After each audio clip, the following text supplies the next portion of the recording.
Do you have any thoughts, or two or three things, to key reminders to our audience about what is succession planning all about, and how and when do we integrate that into the strategic plan? Interestingly enough, you know, biology has played a little bit of a trick on us in that when we have kids that want to come into the business, by the time they're ready to come in, we as the senior generation are not ready to get out. And entrepreneurs by definition love to control their destiny. So they have a hard time giving up.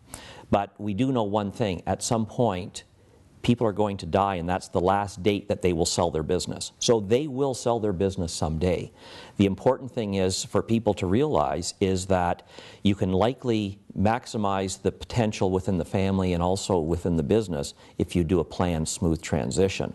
And it's the same thing around the people strategy, is finding out what your kids are really good at. They may not be good at exactly what you were good at, but they will have an all-star set of capabilities. And so it's important to mentor them in those skills so that when the time comes, they can take the business and work it through their generation. Now, entrepreneurs wanting control, as you say, means that they may not plan for everything. Do you ever separate the entrepreneurial founder from the next generation and give direct advice to the next generation of how to handle the seniors, or do you always have them both in the room in terms of your strategic planning? They don't have to be in the same room at the same time. Sometimes they are, sometimes they aren't, and that can vary. But the key thing is communication.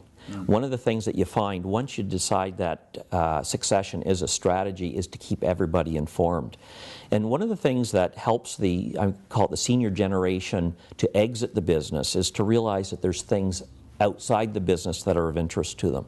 For instance, we take them through 3 areas of what we call vision, or what are you really trying to accomplish. And we take people down the road, let's say when they're 85 years old. What do they want their life to look like? Do they want to still be sitting at their desk working? Or do they want to be involved in the community? Or do they want to know their grandchildren? Once they identify some of those things, then all of a sudden they can set strategies in place. For instance, if you want to know your grandchildren, you're not going to start when you're 84, you're going to start when the kids are young. So that's going to take some time. So once people spend some time realizing that there is a world outside of working, the transition could become much easier actually. And then you set your strategies around that vision of what you want your life to look like. As you know, the businesses are often the babies of the entrepreneurs, and so the real babies, the next generation, are competing with the business to that effect. Who do you think it's harder for to discuss succession planning, the older generation or the next generation? And how do you handle that key element of communication which you described?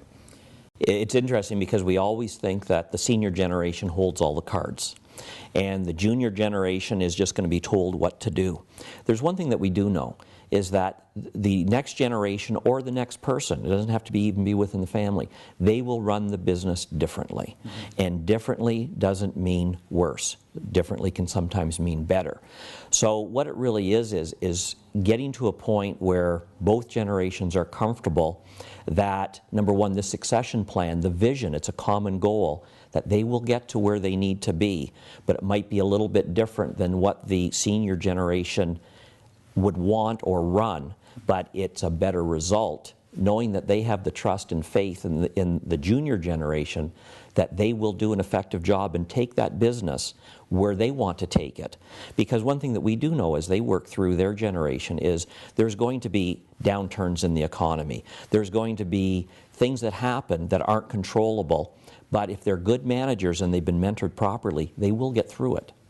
And that includes change of business lines. Have you seen over time that growth, and then when you get to a succession planning stage, the business that you're in today might not be the business that you want to be in the future? How do you strategically tell someone who's the founder of a firm that perhaps the next generation has some novel ideas of how to sort of change this for the better and for the long run? Well, one thing that we do know, and you can just look at where we've come with transportation. We used to ride around with horses. Now we're going with cars, and now we're talking all kinds of different ways of transport. Businesses have to evolve. And there's a concept called the balanced scorecard. There's 4 components to it, but 2 of the components are look at what your business currently does and how can you do it more efficiently.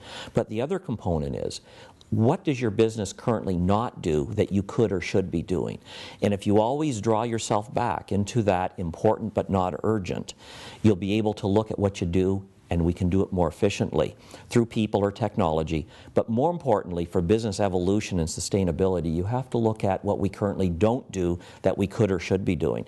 So you look at other areas, not necessarily within your core business, but it might be closely related where there could be some high growth, high margin opportunities.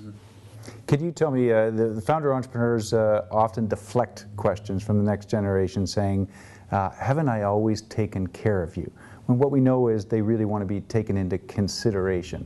If you're talking with a next generation group right now, what kind of responsibility is on them to sort of take leadership and ownership of how that transition is going to work, instead of we always pile on the founders for not being good at it? But what advice do you give to the next generation if you take ownership of that?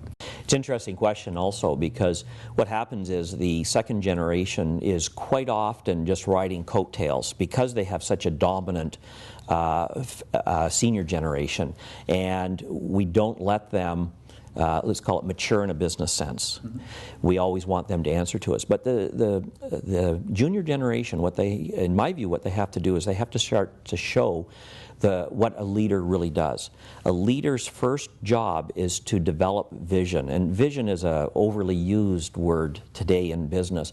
But what it is what are we really trying to accomplish? And if they can have that conversation with whoever is sitting at the table, what are we really trying to accomplish?